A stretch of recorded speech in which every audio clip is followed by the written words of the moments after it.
KL. Meena, associate professor literature Hindi, Rajesh Pilot, राजकीय स्नातकोत्तर महाविद्यालय लालसोट, जिला दौसा। सबसे पहले प्रिय विद्यार्थियों, इस ई कंटेंट लेक्चर्स में सभी का हार्दिक अभिनंदन, हार्दिक स्वागत। आज टॉपिक बीए पार्ट सेकंड, द्वितीय प्रश्न पत्र, लिटरेचर हिंदी। महान एकांकीकार, महान रचनाकार डॉक्टर राम कुमार वर्मा द्वारा रचित एकांकी उत्सर्ग का व्याख्या भाग। प्रिय विद्यार्थियों, यहाँ एक प्रश्न उठता है कि एकांकी और नाटक में क्या अंतर है, कि एकांकी और नाटक में क्या अंतर है। हालांकि एकांकी और नाटक में अंतर करने में अनेक समीक्षकों ने अपने मत व्यक्त किए हैं, परंतु इस संबंध में डॉक्टर गणपति चंद्र गुप्त द्वारा मत सर्वाधिक संगत माना जाता है।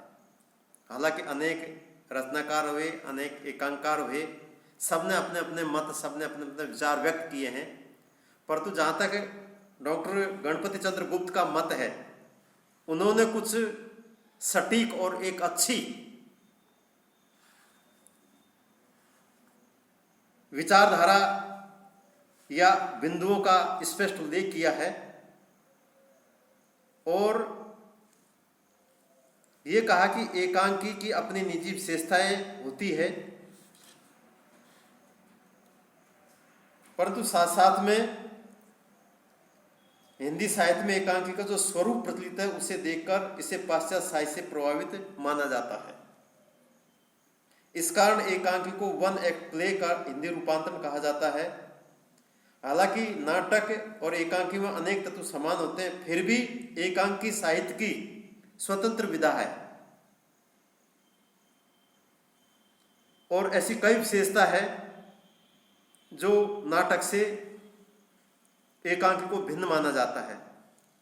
जैसे पहला अंतर की बात करें हम कि नाटक और एकांकी में क्या अंतर है, हम पहला बिंदु के बारे में बात करें तो एकांकी में एक ही अंक होता है, न कि एक से अधिक, जबकि नाटक अनेक अंकों पर आधारित नाट्य विधा है। कि एकांकी में एक ही अंक होता है, जबकि नाटक में अनेक अंकों पर आधारित नाट्य विधा है। अर्थात है कि नाटक में क्या कि अनेक अंक होते हैं। दूसरा जो अंतर है, एकांकी में एक ही घटना अथवा कार्य की एकता होती है। एकांकी में एक ही घटना अथवा कार्य की एकता होती है, जबकि नाटक में एक से अधिक कथा, उपकथा, घटना आदि हो सकते हैं। जो एकांकी में जो घटना है अथवा कार्य है, वो क्या कि एक ही घटना होगी, एक ही क्या कि उसका कार्य होगा, परंतु नाटक में एक से अधिक कथा भी हो सकती है, उपकथा भी हो सकती है और एक से अधिक क्या कि घटना भी हो सकती है। तीसरा अंतर, एकांकी में चरित्रों के क्रमिक तथा धीमे विकास की सुविधा नहीं रहती। एकांकी में चरित्रों का क्रमिक विकास या उसके धीमे विकास की सुविधा नहीं होती। उसमें द्रुत गति से चरित्र का विकास दिखाकर कथा वस्तु को फलागम की ओर अग्रसर करना लक्ष्य होता है। इसके विपरीत नाटक में चरित्रों के जीवन के विविध पक्षों को जीवन अनुभव के घात प्रति घात के आधार पर क्रम से विकसित किया जाता है। चौथा जो अंतर है, एकांकी का कथानक आरंभ से ही अपनी परिणति की ओर द्रुत गति से बढ़ता है, जबकि नाटक में विकास क्रिया बहुत ही धीमी और मंथर होती है। जो एकांकी का कथानक है वो बहुत तेज गति से प्रारंभ से क्या कि द्रुत गति से तेज गति से बढ़ता है, जबकि नाटक का जो कथानक है, विकास क्रिया है, बहुत ही धीमे धीमे आहिस्ते आहिस्ते आगे बढ़ता है। नंबर 5, एकांकी के कथानक में घनत्व और केंद्रीयता का तत्व विद्यमान रहता है, जबकि नाटक में इस दृष्टि से अधिक विस्तार, वैविध्य और फैलाव होता है। नंबर 6, द्वंद्व की दृष्टि से भी एकांकी बहुत गतिशील और एकांतिक प्रभाव संपन्न विधा है। नंबर 7, एकांकी के कथोपकथन भी नाटक की अपेक्षा अधिक चुस्त, कसापूर्ण एवं सूत्रात्मक होते हैं। नाटकों के घटना प्रवाह और चारित्रिक विकास में काफी उतार चढ़ाव और वैविध्य संभव है, जबकि एकांकी में दोनों तत्व तेज दौड़ की तरह अपने गंतव्य की ओर उन्मुख होते नजर आते हैं। अर्थात इस प्रकार स्पष्ट हो जाता है कि अनेक समानताओं के होने पर भी उपयुक्त महत्वपूर्ण भेदों के कारण ही नाटक और एकांकी को अलग अलग तथा स्वतंत्र नाट्य विधाएं स्वीकार किया जाता है। तो आइए प्रिय विद्यार्थियों, ज्यादा समय न लेकर जो डॉक्टर वर्मा द्वारा रचित एकांकी उत्सारक का जो व्याख्या भाग है उसमें डॉक्टर शेखर और छाया के बीच वार्तालाप होती है और छाया डॉक्टर शेखर को उलाहना देती है, प्रताड़ित करती है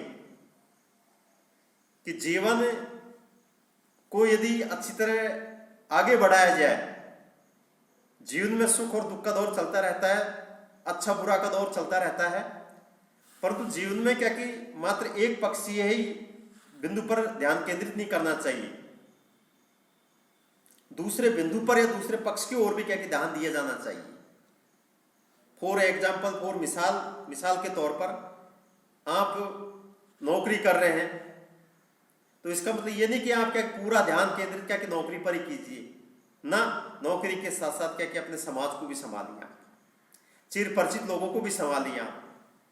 किसी व्यक्ति कोई समस्या से ग्रसित है, पीड़ित है, तो समाधान के लिए क्या कि आप आगे आए। मतलब एक पक्ष पर ही क्या कि इंसान को क्या कि अपना जीवन का जो केंद्र बिंदु है उस पर ही क्या टिके नहीं रहना चाहिए, बल्कि सभी पक्षों को ध्यान में रखते हुए निरंतर आगे बढ़ते रहना चाहिए। तो आइए प्रिय विद्यार्थियों, डॉक्टर वर्मा द्वारा रचित एकांकी उत्सर्ग का व्याख्या भाग। पहले व्याख्या है, अब तो कुछ भी शेष नहीं है, वे बातें स्वप्न जैसी मालूम होती है, लेकिन जिस तरह भयानक स्वप्न देख लेने के बाद उदासी रह जाती है, उसी तरह अब भी मेरे मन में रेखा खिंची है। अर्थात छाया ये कहती है कि कुछ जीवन में कुछ भी शेष नहीं बचा है, सब स्वप्न जैसी बातें लगने लगी है, और स्वप्न देखने के बाद भी क्या कि चेहरे पर, मन में, दिमाग में, जीवन में सब उदासी के अलावा और कुछ नहीं दिखाई पड़ता। और ऐसी मन में रेखा खिंची है जिस तरह नदी के किनारे की मिट्टी फूलकर टेढ़ी मेढ़ी हो जाए और टूट फूट जाए, ऐसी मेरी भावना रह गई है। जैसे क्या कि नदी के किनारे, नदी के आजू बाजू जो मिट्टी होती है, फूली हुई मिट्टी, जिससे पानी बहकर निकल जाता है, पानी निकलने के बाद जो मिट्टी फूली होती है, टेढ़ी मेढ़ी हो जाती है, ऐसे क्या कि मेरा जीवन हो गया है। और चढ़ी हुई लहरों के चले जाने के बाद मिट्टी पर जो चिन्ह बने रह जाते हैं, उसी तरह मेरे पास आज भी तुम्हारी स्मृति रेखा है। डॉक्टर शेखर। प्रसंग प्रस्तुत अवतरण डॉक्टर रामकुमार वर्मा द्वारा रचित उत्सर्ग एकांकी से अवतरित है। डॉक्टर शेखर अपने द्वारा निर्मित एप्राट्स के माध्यम से अपनी मृत प्रेमिका छाया की आत्मा को अपने पास बुलाता है। छाया की आत्मा ने उसकी बेवफाई पर उलाहना देते हुए जो कुछ कहा, इसमें उसी का वर्णन किया गया है। व्याख्या, डॉक्टर शेखर छाया की आत्मा से पुरानी बातें जब भूल जाने के लिए कहता है, तब छाया की आत्मा कहती है कि अब तो मेरा भौतिक शरीर नष्ट हो गया है। डॉक्टर शेखर छाया से कहते कि जो भी कुछ हुआ उसको भूल जाओ। कहते ने सर्प निकल चुका है तो उसकी धूम या उसकी लकीर को कूटने से कोई फायदा नहीं, निकल चुका है, उस पर पश्चाताप ना करे और आगे बढ़े। इसी में क्या कि जीवन की सच्चाई है। परंतु छाया की आत्मा कहती है कि अब तो मेरा भौतिक शरीर नष्ट हो गया है, जो मेरा जीवन है वो एक तरह से नष्ट हो गया है, इसलिए कुछ भी शेष नहीं रह गया है। तुम्हारे और मेरे बीच की ये मधुर बातें अब तो स्वप्न जैसी प्रतीत होती है, लेकिन जिस प्रकार भयानक स्वप्न देख लेने के बाद चेहरे पर उदासी रह जाती है, उसी प्रकार मेरे मन पर तुम्हारे द्वारा प्रेम की प्रेम में की गई बेवफाई की स्मृतियां रेखा के रूप में खिंची हुई है। वे स्मृतियां अभी तक मिटी नहीं है, क्योंकि तुमने मेरे साथ अच्छा नहीं किया है। मेरी भावना तुम्हारे प्रति उसी प्रकार रह गई है जिस प्रकार प्रवाह युक्त नदी के किनारे की मिट्टी फूलकर टेढ़ी मेढ़ी हो जाती है या टूट फूट कर रह जाती है। उसके साथ ही चढ़ी हुई नदी का पानी जब कम होकर नीचे उतर जाता है तो उसके उतरने के निशान नदी के तट की मिट्टी पर बने रह जाते हैं। उसी प्रकार आज भी मेरे पास तुम्हारे प्यार की स्मृतियां रेखाओं के रूप में शेष है, जो मुझसे तुम्हारी बेवफाई का बराबर एहसास कराती रहती है। अब तुम मेरी भावनाओं को समझे डॉक्टर, फिर तुम मुझसे अपने प्रति वफादारी की कल्पना कैसे कर सकते हो।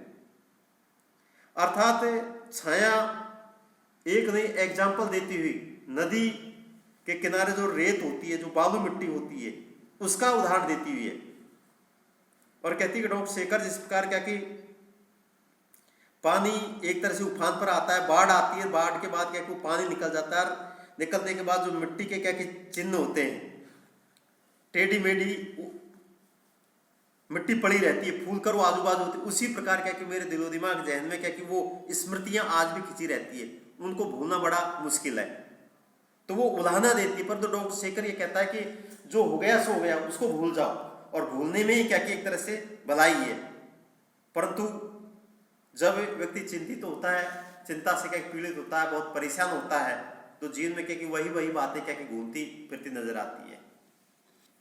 प्रिय विद्यार्थियों, अब विशेष में छाया ने डॉक्टर शेखर को उसकी बेवफाई का एहसास कराकर उससे बदला लेने की इच्छा भी अव्यक्त की है। छाया को बहुत दुख है, बहुत पीड़ा है कि जो डॉक्टर शेखर ने उसके प्रति जो अन्याय किया, अत्याचार किया, उसको क्या कि भूलना नहीं चाहती और उसको क्या कि एक दंड देने की इच्छा है, कि बदले की भावना क्या कि व्यक्त करना चाहती है। जो जैसा करता है उसे वैसा ही भरना पड़ता है। गीता का ज्ञान है कि जो जैसा करेगा वैसा भरेगा। शुभ कर्म का फल शुभ और अशुभ कर्म का फल अशुभ। वही छाया डॉक्टर शेखर को कहती है।